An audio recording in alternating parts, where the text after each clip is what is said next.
Bueno, ¿qué tal? ¿Cómo están? Este es mi segundo intento de grabar este video. Les comento para que lo tengan en cuenta nada más. Nos toca trabajar en este momento sobre los dos capítulos del libro de Eric Hobsbawm, Historia del siglo XX. Este libro, la traducción del título es Historia del siglo XX, sin embargo en inglés la traducción, digamos, textual sería algo así como la era de las catástrofes en relación a los otros textos del autor. El autor escribe una especie de gran resumen del mundo contemporáneo, si se quiere, de la Revolución Francesa hasta la caída del muro de Berlín, dividido en eras. La era del capital, la era del imperio, la era del capital, la era de la historia del siglo XX, y la era de la revolución, que es el primero de todos. Lo que les voy a decir, digamos, es que a diferencia de los textos anteriores, yo no puedo con este texto de Hobsbawm barrerles el texto de manera de sacar las ideas principales de cada uno de sus párrafos, de cada una de las partes en las que el texto está dividido, porque a diferencia de los otros textos que teníamos para leer, este autor va a plantear un modo diferente de escritura y de trabajo, en el cual fundamentalmente va a tener un par de ideas principales que va a ir desarrollando de diferente manera a lo largo de su escritura, ¿sí? Por lo tanto, el trabajo que vamos a hacer fundamentalmente es pensar las ideas principales del texto. Les pido a todos que lo lean en detenimiento, y en todo caso lo discutimos en clase, digo, más pormenorizadamente cada una de las cuestiones de este texto. Yo voy a plantear las ideas principales. Les comento para los que no pudieron asistir a las clases, a la última clase que tuvimos del día lunes, que yo pensaba, digamos, plantearles a ustedes la escritura de una reseña como condición de aprobación de la materia, pero no encontré ningún libro adecuado, digamos, para esa reseña, la verdad, un libro corto de historia argentina. Me fue muy difícil encontrarlo, por lo tanto lo que les voy a proponer es que escriban ustedes un resumen de uno de los capítulos probablemente del libro de Hobsbawm, que tengamos para leer en clase. Bueno, un resumen inteligente, que ya vamos a hablar de qué se trata, pero bueno, les digo esto como para que tengan en cuenta. Vamos a pasar a compartir el PowerPoint que yo hice con las principales ideas del autor.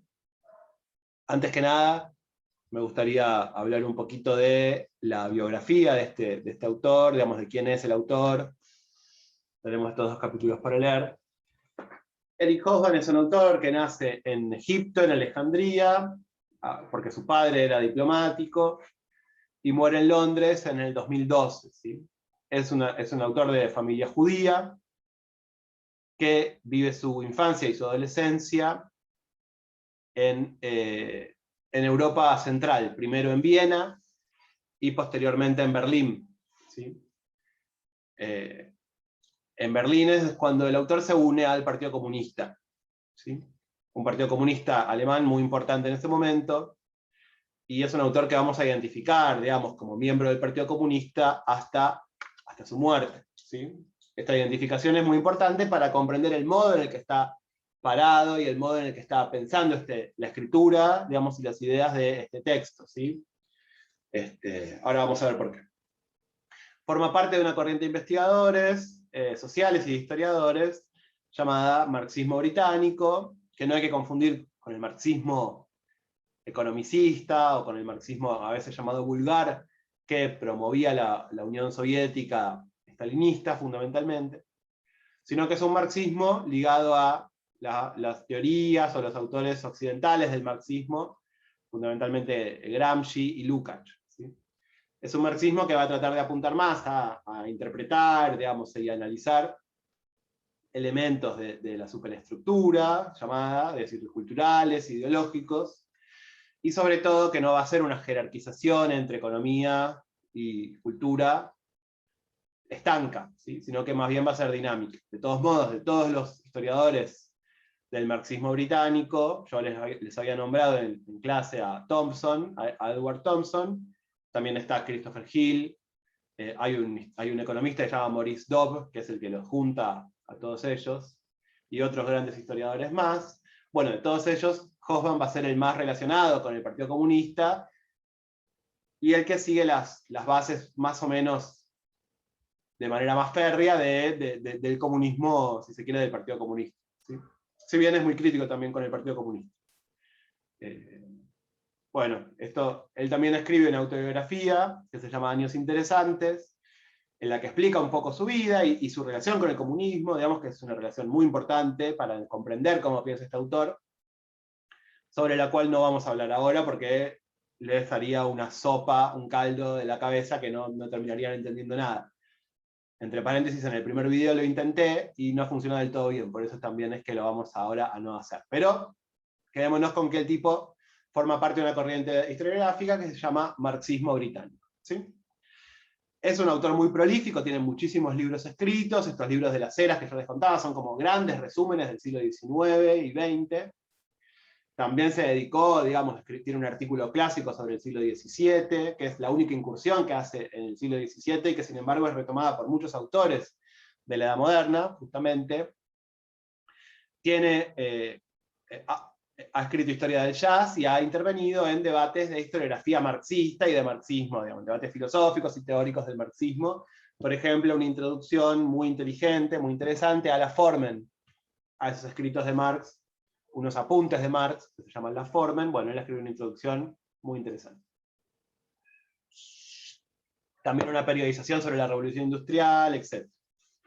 Bien, este es el autor. Lo que me gustaría que retengan es que es un autor que vive durante el siglo XX, es decir, que la historia del siglo XX que él va a escribir es una historia que está de alguna manera filtrada por su propia experiencia de vida, que es un autor muy prolífico, muy famoso, y que tiene la virtud, si se quiere, de escribir unos libros que los historiadores pueden leer y pueden utilizar para sus investigaciones y que son muy interesantes y muy fructíferos para eso, y también que los interesados en la historia, que no son historiadores, pueden leer y pueden disfrutar y pueden comprender. Es decir, es un tipo que escribe muy bien para dos públicos muy diferentes, y eso es algo que en general a los historiadores les cuesta mucho hacer. Bueno, él lo hace. ¿Sí? Bien. Lo primero que me interesa rescatar entonces como ideas principales del primer capítulo, que se llama Vista Panorámica del siglo XX, que es como una especie de introducción a todo su libro, es, primero, que ofrece una cronología, ¿no? Un siglo XX corto. Si ustedes hubiesen leído las anteriores eras, digamos, de Hobsbawm, la era del imperio, la era del capital, etc., van a ver que él plantea un siglo XX largo, ¿sí? Un siglo XIX largo, que va de la Revolución Francesa a justamente 1914. Y el siglo XX es un siglo XX para Hobsbawm corto, que va de 1914, que es el comienzo de la Primera Guerra Mundial, pero también el fin del liberalismo, ahora lo vamos a ver, hasta 1989, que es la caída del muro de Berlín, y por lo tanto el comienzo de la caída, el desmembramiento de la Unión Soviética, pero también es el fin de una etapa marcada por problemáticas que surgen en el siglo XX como tales, y entre las cuales, digamos, la idea de comunismo y la idea de un país comunista es una de las más importantes. ¿Sí? Me gustaría pensar un poquito más esto. A grandes rasgos podemos decir, antes de 1914, la ideología imperante en todos los gobiernos, en todas las sociedades, era el liberalismo, ¿no? El liberalismo, digamos, si bien funcionase o no en la sociedad, imperaba como ideología. Y el liberalismo, como ya vimos nosotros, implicaba, entre otras cosas, la existencia de ciudadanos informados, de ciudadanos conscientes de sus derechos y sus obligaciones, que eligen libremente miembros de su propio gobierno, ya sea el parlamento, ya sea el gobierno. ¿Sí? Bueno, este ciudadano ideal, ¿no? Liberal, informado, que ejerce sus derechos y obligaciones, y etcétera, siempre fue una abstracción, digamos, en la práctica nunca sucedió así, pero en términos ideológicos, el comienzo de la Primera Guerra Mundial va a resultar en el fin de esta etapa del liberalismo como ideología dominante. También recordemos, el liberalismo como ideología dominante planteaba la no interferencia del Estado en los asuntos económicos, ¿no? Bueno, esto después de 1914 va a cambiar drásticamente. ¿Sí? Esto que lo acabo de decir de una manera muy sencilla, que en el video anterior dije de una manera muy complicada, tiene que ser complejizado. ¿Sí? Es decir, el liberalismo implicaba toda una serie de cuestiones ligadas también a, por ejemplo, al progreso material y al progreso moral, digamos, de las sociedades, ligado al pensamiento decimonónico y de lo que Hobsbawm mismo llama la Belle Époque, durante el periodo que va aproximadamente de 1873 a 1914, un periodo marcado básicamente por el progreso material, por el progreso moral, por el progreso de las ideas, por el auge del racionalismo, de la ciencia, del positivismo, etc. Bueno, todo eso va a caer. Va a caer en términos de ideas. Es decir, la idea dominante después del 14 ya no va a ser eso. ¿Sí? ¿Cuál va a ser la idea dominante después del 14? Bueno, digamos, es complicado definirla como una sola, pero podemos decir que tiene mucho que ver con el auge de los nacionalismos, de los nuevos nacionalismos, de nacionalismos que no son más los nacionalismos de la Belle Époque, que eran nacionalismos ligados a la monarquía, más bien aristocráticos. Después de 1914 lo que vamos a encontrar en toda Europa es nacionalismos de tipo popular. Estos nacionalismos de tipo popular pueden ser, digamos, por decirlo muy fácilmente, de izquierda o de derecha, ¿no? Pero bueno, me interesa rescatar un poco eso. En principio, por qué Hobsbawm elige 1914 para iniciar su historia del siglo XX. No es solo por la guerra, que igual va a ser muy importante, pero la guerra va a ser muy importante porque inaugura un tipo de pensamiento que tiene que ver con este auge de los nacionalismos, con este auge del nacionalismo de tipo más plebeyo. ¿Sí? Ese nacionalismo de tipo más plebeyo y ese plebeyismo, digamos, en líneas generales, también va a tener mucho que ver con la Revolución Rusa, que es la otra gran acontecimiento de comienzo del siglo XX, que va a fundar un país enorme como Rusia, adscripto a una ideología comunista. ¿Sí? Entonces, si en 1914 tenemos el fin del liberalismo como ideología dominante en Europa Occidental, el autor siempre está pensando en Europa Occidental, si bien se va un poco después al tercer mundo y qué sé yo, su cronología básicamente tiene como objeto Europa Occidental. Bueno, si el nacionalismo va a inaugurar el siglo XX, este tipo de nacionalismo plebeyo, que puede ser de izquierda o de derecha, ahora vamos a ver qué significa eso. La otra gran inauguración del siglo XX es justamente la Revolución de Octubre, la Revolución de 1917 en Rusia, que va a configurar un mapa del mundo dividido. ¿Sí? Si esta crisis que abre la Primera Guerra Mundial va a ser una crisis no solamente militar o bélica, sino que va a ser una crisis de ideas, va a ser una crisis general en términos de la cultura europea, un emergente de esas crisis van a ser estos nacionalismos plebeyos, que si bien son anteriores, van a verse muy fortalecidos a la salida de la Primera Guerra Mundial. Otro emergente de esta crisis del liberalismo va a ser justamente el auge de un Estado comunista. ¿Sí? Y ese Estado comunista se va a plantear como contrario a cualquier tipo de ideología capitalista, pero fundamentalmente, y en términos culturales, como contrario al liberalismo europeo. ¿Sí? Eso me parece que es muy importante comprenderlo. Y comprender justamente por qué el primer capítulo de Hobsbawm se llama la época de la guerra total, y el segundo capítulo del libro, que nosotros no vamos a leer, tiene que ver justamente con la Revolución de Octubre y lo que inaugura. Bien, en este mismo sentido, vamos al fin de la cronología, y después vamos a ver qué pasó en el medio. 1989 marca el fin del siglo XX porque la caída del comunismo, digamos, del muro de Berlín y el desmembramiento de la Unión Soviética, pero sobre todo la caída del comunismo como ideología posible para el mundo, como ideología posible de ser hegemónica en términos mundiales, implica el fin de un tipo de noción, de un tipo de conceptualización y de forma de pensar y vivir propia del siglo XX, en el cual justamente esta crisis del liberalismo y de la cultura europea occidental se materializa en la Unión Soviética, y no cae la Unión Soviética justamente hasta 1989. Una vez que cae, de todos modos, ya tenemos otra cosa, otro liberalismo, otro mundo. ¿Sí?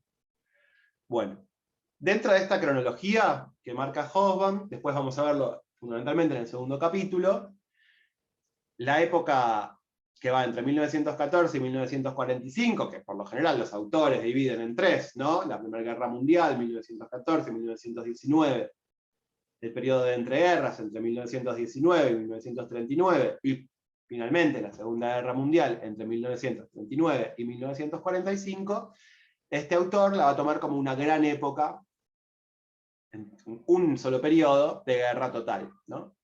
Lo cual es bastante coherente, porque el periodo de entreguerras, si bien, digamos, no hay guerras declaradas entre los países europeos, sí, por un lado, los países europeos, fundamentalmente Alemania, digamos, empieza a rearmar en el 33, ¿no?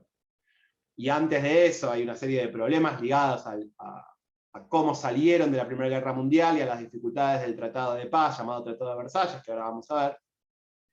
Y por otro lado, Japón invade Chile, digamos, y ahí sí el tipo se va al resto del mundo para ver un poquito la intervención japonesa sobre Manchuria, por ejemplo, o las diferentes crisis, por ejemplo, en Medio Oriente, ¿sí? Bueno, entonces eso es toda una época de guerra. A esa época de guerra le van a seguir, en términos cronológicos, los llamados años dorados, nombre que también le pone Hobsbawm, ¿sí?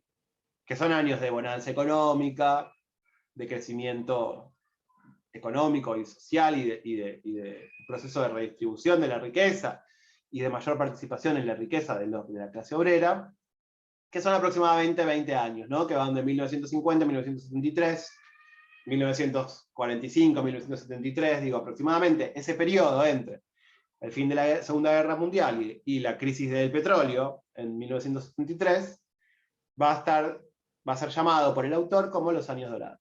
Años de bonanza, de crecimiento económico, y probablemente del mayor crecimiento económico en la historia del capitalismo en el mundo, en el histórico, ¿sí? Y entre 1973 y al final del periodo, lo que vamos a encontrar es nuevamente un periodo de crisis sociales y económicas, el declive del socialismo real, porque además en los años, llamados años dorados, además de este crecimiento del capitalismo, hay crecimiento en lo económico y social en los países dominados por la Unión Soviética. Por lo tanto, esta competencia, digamos, es el siglo XX en su máxima expresión, porque esta competencia entre dos modos de entender la política y el mundo y la economía, van a estar los dos en auge y van a competir justamente por ver quién se lleva la torta, digamos, por quién domina al mundo, ¿no? Son los años, por ejemplo, de la crisis de los misiles cubanos, ¿no? O son los años de diferentes, por ejemplo, son los años de las independencias de los países africanos, etc. Bueno, y a esta etapa le va a seguir una etapa de crisis nuevamente, y esa crisis también va a estar acompañada del declive del socialismo real, ¿sí? En los 70 y en los 80, si bien en ese momento quizás los contemporáneos no se daban del todo cuenta, la Unión Soviética como modelo económico y político estaba en franco declive, y el capitalismo, si bien ajustaba, digamos, a sus trabajadores y desarmaba el estado de bienestar del cual ya hablamos, estaba en un franco ascenso en términos de acumulación de capital. Por lo tanto, 73-89 es un periodo de crisis, de declive del socialismo y de crecimiento exponencial del capitalismo en tanto sistema de acumulación, digamos, y donde se ve más brutalmente, si se quiere, la capacidad del capital de interceder en las relaciones sociales, de quebrar esas relaciones sociales y de aprovecharse de esas relaciones sociales para seguir justamente acumulando su riqueza. En el medio, digamos, de estas cuestiones, otro gran acontecimiento que el autor va a rescatar claramente es la crisis de 1929, que es el famoso crack de la bolsa de Wall Street, de Nueva York, que es la primera gran crisis mundial que golpea en todo el mundo, en casi todo el mundo, ¿sí? Y que es muy importante fundamentalmente para comprender cómo estos nacionalismos de tipo plebeyo se van a acentuar y van a ir sumando mucho poder. Y acá sí, digamos, cuando yo me refiero a estos nacionalismos de tipo plebeyo, son movimientos, digamos, que irrumpen a comienzos del siglo XX, por ejemplo, en Italia, muy importantes, ligados, por ejemplo, al futurismo, a un nuevo tipo de nación, a una nación que va a emerger de las ruinas de la nación aristocrática y liberal, ¿sí? Ligadas al futurismo en Italia, ligadas al neorromanticismo en Alemania, y de los cuales tanto Mussolini como Hitler van a ser grandes exponentes, ¿sí? Exponentes de este nacionalismo plebeyo, exponentes de cierto soldadismo, de la importancia de lo que el autor va a llamar, rescatando de otros muchos autores que hablan de esto, de la experiencia del frente, es decir, la Primera Guerra Mundial lo que va a inaugurar es la idea del soldado de vanguardia, el soldado que lucha contra el otro soldado de las trincheras, que lucha contra las ametralladoras, y que esa experiencia de la guerra va a cambiar completamente su perspectiva y va a volver a su país, finalizada la guerra, con una serie de nuevas ideas ligadas a la violencia, ligadas a la agresividad, ligadas a la fuerza física, y a la relación de todas esas virtudes, entre comillas, relacionadas con el nacionalismo. ¿Sí? Entonces, por ejemplo, tanto Mussolini como Hitler van a ser soldados que van a luchar en el frente, y que van a desarrollar ideas ligadas al nacionalismo, que al mismo tiempo tienen que ver con esa lucha en el frente de batalla. ¿Sí? Bueno, y la crisis del 29, fundamentalmente en Alemania, abre un poquito el camino para el ascenso al poder de Hitler, ¿sí? Del partido nazi en líneas generales. Ustedes saben, el partido nazi llega al poder en 1933, a partir de una serie de cuestiones que hacen al juego democrático de la República de Weimar, no nos vamos a meter, pero llegan al poder en ese marco. ¿Sí? Entonces, siglo XX, nacionalismo plebeyo, nuevo tipo de entender el nacionalismo, no ya aristocrático, no ya ligado a la monarquía, sino ligado a los hombres, ligado a los soldados fundamentalmente. ¿No? Ustedes saben, Italia es una monarquía y lo va a seguir siendo durante el periodo de Mussolini, fascista, digamos, pero va a cambiar un poquito su fisionomía, sus fiestas nacionales, su modo de entender la nación. Prusia, Alemania, va a ser una monarquía durante la Primera Guerra Mundial y antes, pero después va a dejar de ser una monarquía, y el partido de Hitler, el partido nazi, nunca va a pensar en volver a ponerla al emperador alemán, porque va a inaugurar un nuevo tipo de idea de nación. ¿Sí? De hecho, él se llama a sí mismo el Führer, no el Kaiser, digamos, ¿no? El Führer es como el jefe. ¿Sí? ¿El jefe de qué? El jefe de un pueblo levantado en armas, si se quiere. Entonces, siglo XX, fin del liberalismo, comienzo de un tipo de nacionalismo ligado a lo plebeyo, ligado a la experiencia del frente. Ustedes piensan en Europa Occidental, la cantidad de soldados, digamos, desmovilizados que va a haber, sobre todo en las potencias perdedoras, en Alemania, fundamentalmente, que van a poblar las calles con estas ideas, digamos, con este revanchismo propio de quien pierde, digamos, ¿no? Etc. Al mismo tiempo, el autor también, cuando habla de que la guerra hay que entenderla como una sola, va a pensar mucho en el fin de la guerra, digamos, de la Primera Guerra Mundial, en los tratados de París, en el Tratado de Versalles, que es un tratado que es draconiano con los perdedores, que les impone una serie de resarcimientos de guerra que son imposibles de pagar, que impone una desmilitarización de países que tuvieron históricamente un ejército, como por ejemplo Alemania, muy importante. Por lo tanto, son tratados que son incumplibles y que no van a conseguir más que la sed de revanchismo de cierta muy buena parte, digamos, del pueblo alemán. Por lo tanto, no podemos pensar que la guerra termina en 1919, porque estos tratados van a dar pie a que la guerra continúe. No así el fin de la Segunda Guerra Mundial, que no va a tener tratados, porque las potencias ganadoras no van a dar pie al diálogo con un interlocutor, porque consideran que arrasaron, digamos, y que no hay interlocutor válido, porque Hitler, porque Mussolini, o porque los diferentes aliados a ellos no son interlocutores válidos. Sin embargo, con Italia van a ser una excepción, ¿no? Pero el fin de la Segunda Guerra Mundial presenta un mapa político y geopolítico estable. Bipolar, sí. De conflictos, sí, pero los conflictos se van a dar en el tercer mundo. No se van a dar en Europa o en Estados Unidos. ¿Sí? Y la Unión Soviética y Estados Unidos, los dos grandes emergentes de la derrota alemana en la Segunda Guerra Mundial, nunca van a llegar a enfrentarse, en términos bélicos, en la historia del siglo XX, ¿sí? Y posteriormente. Yo se los digo todo esto muy desordenado porque el texto está desordenado, ¿sí? Traten ustedes de leerlo Y acá lo que hay que hacer es un trabajo de leerlo muchas veces, y tratar de comprenderlo en su totalidad. No podemos extraer las ideas separadas, lamentablemente para ustedes. Bien.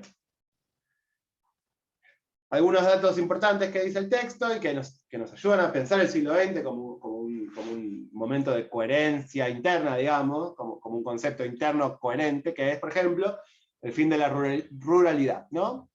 Gran parte del mundo, por primera vez durante el siglo XX, va a vivir más en las ciudades que en el campo.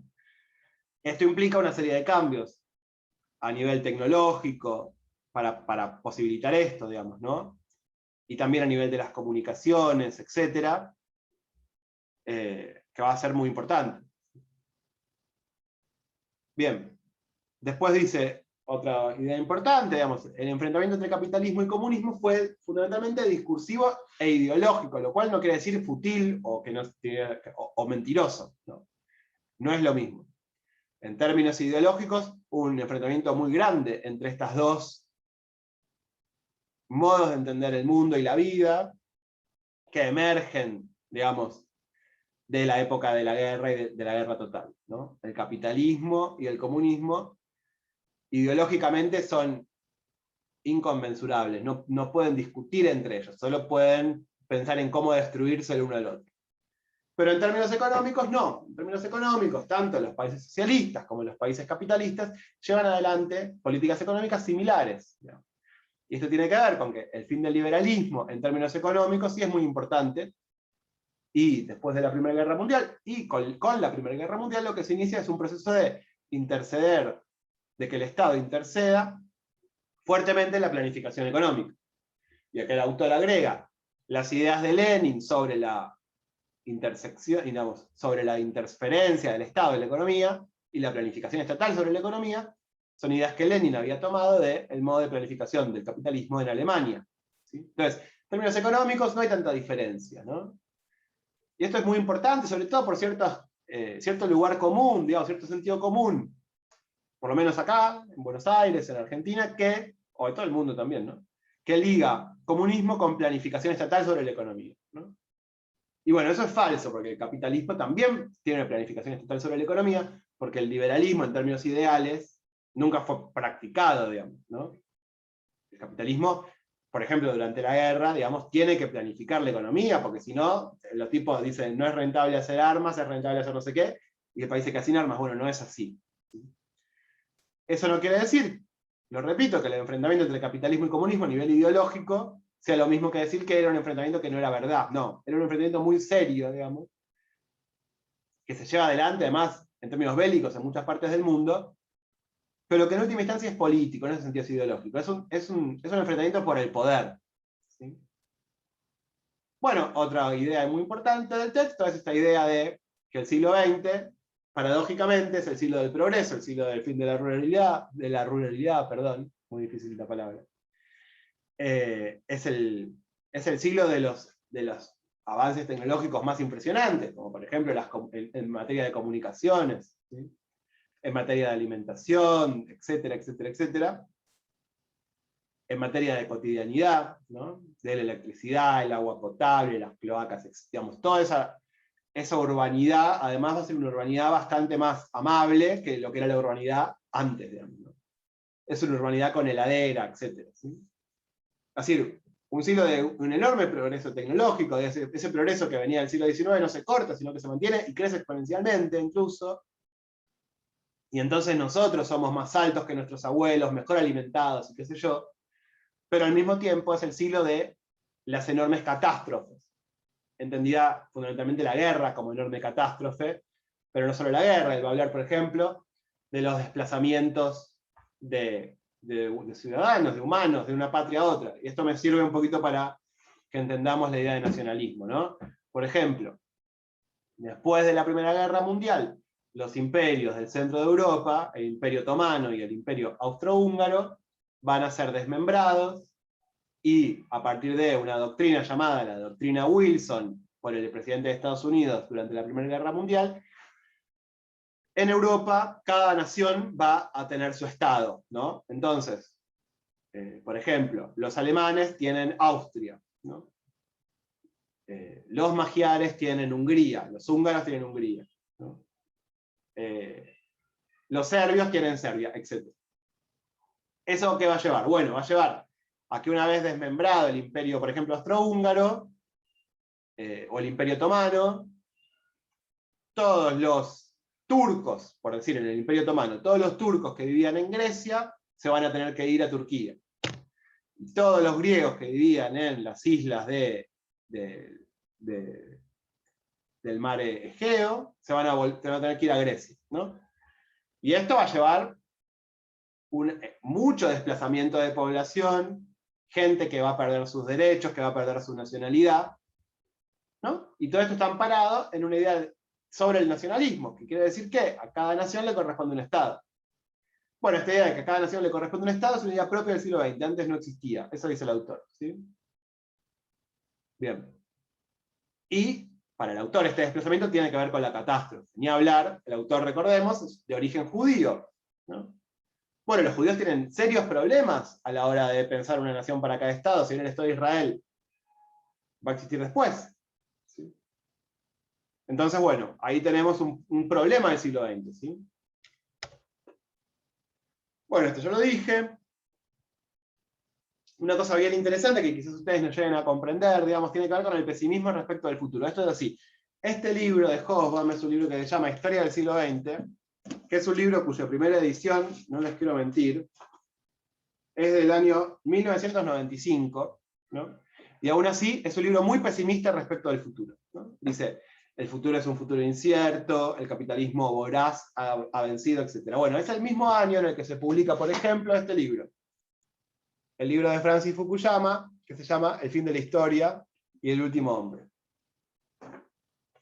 Es decir, en 1995, digamos, la década del 90 en líneas generales, es la década de la victoria del capitalismo, de la victoria total del capitalismo sobre cualquier otro tipo de gobierno, y de régimen político, y de régimen económico, y de régimen social, digamos. Es un momento en el cual incluso mucha gente de izquierda está pensando que es el fin efectivamente de la historia, es el comienzo de una nueva era, digamos, de paz y prosperidad. Bueno, Hobsbawm está pensando todo lo contrario, ¿no? Y nosotros, desde el año 2021, pandemia mediante, yo estoy hablando por YouTube, podemos pensar que tenía razón, ¿no? Y hoy en día, la gente que postulaba el fin de la historia y todo eso, es una gente que tiene que más bien hacer silencio sobre sus palabras, digamos, ¿no? Bueno, me parece interesante rescatar el carácter pesimista del libro, ¿sí? El capítulo sobre la guerra total, ustedes van a ver, tiene una cronología respecto a la guerra, respecto a las dos guerras, respecto a los impactos internacionales y europeos de esas guerras, pero el concepto más importante, me parece, es la idea de guerra total. Es una idea que retoma también a un autor muy importante que se llama Enzo Traverso, en un libro que se llama Sangre y Fuego, la Guerra Civil Europea. ¿Qué es lo que quiere decir esto? Es, antes las guerras decimonónicas, o las guerras anteriores, antes del siglo XX, digamos, eran guerras aristocráticas, eran guerras desapasionadas, eran guerras que se jugaban como si fuese un ajedrez, ¿no? Entonces, los líderes aristocráticos de cada uno de los estados luchaban por un mercado. Entonces, si no llegaban a un acuerdo en términos diplomáticos, iban a la guerra. Y esa guerra tenía un comienzo y tenía un fin, y esa guerra estaba planteada para un determinado objetivo, ¿no? Bueno, la guerra del siglo XX, que es la guerra de este nacionalismo plebeyo, de este nacionalismo reificado como una idea de absolutez, como una idea de sustancia, digamos, para cada uno de los habitantes de un determinado estado, va a ser una guerra total. Y por lo tanto va a ser una guerra que no va a terminar hasta que el enemigo esté liquidado. Esa sería la idea.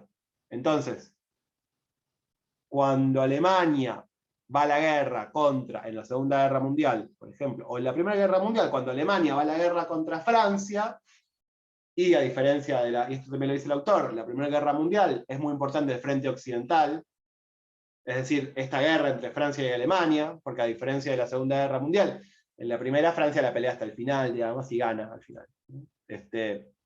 Bueno, los alemanes están peleando contra los franceses y están diciendo nosotros tenemos que recuperar la tierra que nos robaron,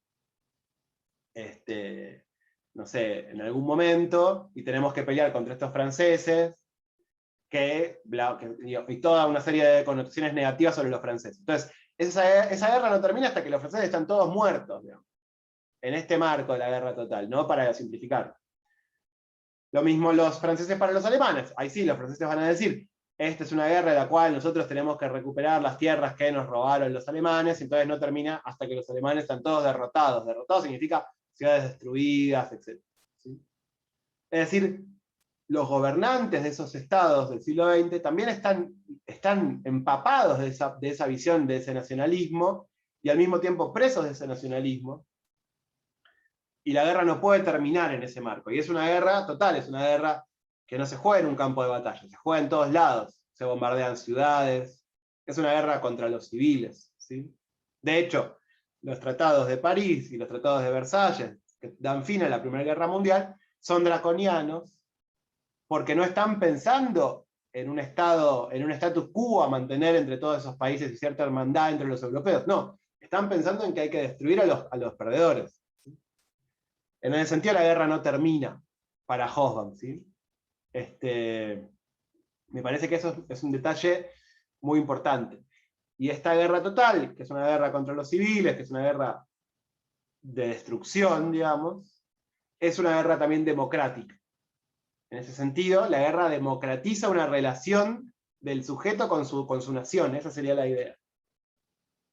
Y se tiene que entender, a diferencia de los estados liberales, que también eran nacionalistas a su modo, pero tenían unos símbolos nacionalistas mucho más apáticos, ¿sí? Todo esto, por supuesto, es muy complejo de comprender y además abarca, digamos, habría que tratar de buscar otros textos y ver qué estoy diciendo, pero créanme en principio que es así, ¿sí? Sobre la globalización también, digo, es una especie de nota al pie del autor, pero me parece interesante para pensar lo que va a venir después, sobre todo. Bueno, la experiencia democrática, el autor nombra a un señor que se llama Junger, que justamente escribe sobre la experiencia del frente, una novela muy famosa que se llama Tormentas de Acero. ¿Sí? La guerra total es una guerra ideológica, es una guerra a muerte. Esto ya, creo que todo esto lo dijimos. Y que el reacomodamiento del mundo tras la Segunda Guerra Mundial, a diferencia de la primera, genera una estabilidad, por lo menos en el primer mundo. El autor va a hablar después de la cuestión de las batallas en el tercer mundo, digamos, y él va a hablar mucho, digamos, se va a detener mucho en el capítulo sobre la guerra a describir los acontecimientos de esa guerra, ¿no? Y eso lo pueden ustedes leer y está bien. Y sobre todo va a hablar, digamos, después, un poco, va a mechar un poquito con lo que pasa en el llamado tercer mundo, ¿sí? En algunas cuestiones que hacen a las independencias, a las luchas por las independencias en África y en Asia, digamos, a la guerra entre Japón y Estados Unidos y a la conquista de casi toda del Asia peninsular, digamos, del Asia insular y peninsular por Japón, etc. Son cuestiones que ustedes pueden leer y pueden, yo creo, entender, y en todo caso, todas las dudas las vamos a resolver en clase. Pero me parece que, sobre todo, en relación a nuestro tema, digamos, a lo que a nosotros nos interesa de esto, que es periodizar, digamos, y caracterizar en líneas generales al siglo XX, podemos decir, es un siglo corto, es un siglo que tiene que ver con la muerte del liberalismo como ideología dominante, es un siglo en el cual la guerra se transforma en una especie de status quo, digamos, permanente, ¿sí?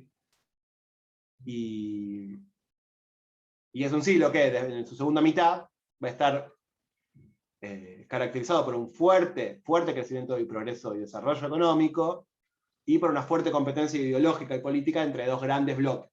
El bloque capitalista de Estados Unidos y el bloque soviético. Y la Unión Soviética, y particularmente el comunismo como ideología, justamente es uno de esos emergentes de la primera crisis, de la crisis que abre el siglo, ¿sí? Y va a continuar latente, es decir, siempre acechante, digamos, al mundo capitalista, hasta su caída.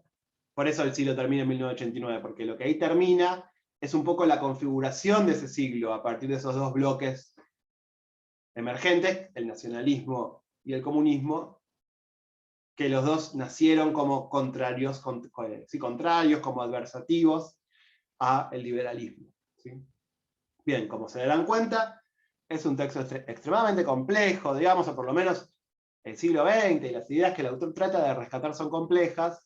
Ustedes quédense con esto que les acabo de decir, y el resto de las cosas que dice el texto, la vamos a ir discutiendo, y sobre todo vamos a interiorizarnos un poquito más sobre qué quiere decir quiebre del liberalismo, porque entre otras cosas, el golpe de 1930 en Argentina es un golpe que da el señor Uriburu, que es un tipo con ideas similares, si se quiere, a este fin del liberalismo, y después formas de gobierno llamadas corporativistas, o que buscan otra relación entre Estado y sociedad, que no sea la relación liberal, lo cual el peronismo también, de alguna manera, es un emergente de esa problemática. Si bien, por supuesto, uno puede decir es democrático hasta cierto punto, bueno, son discusiones que vamos a tener a lo largo del curso. ¿Sí?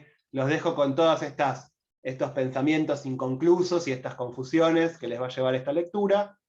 Esperemos resolverlas en clase, ¿sí? Y en los foros. Nos vemos.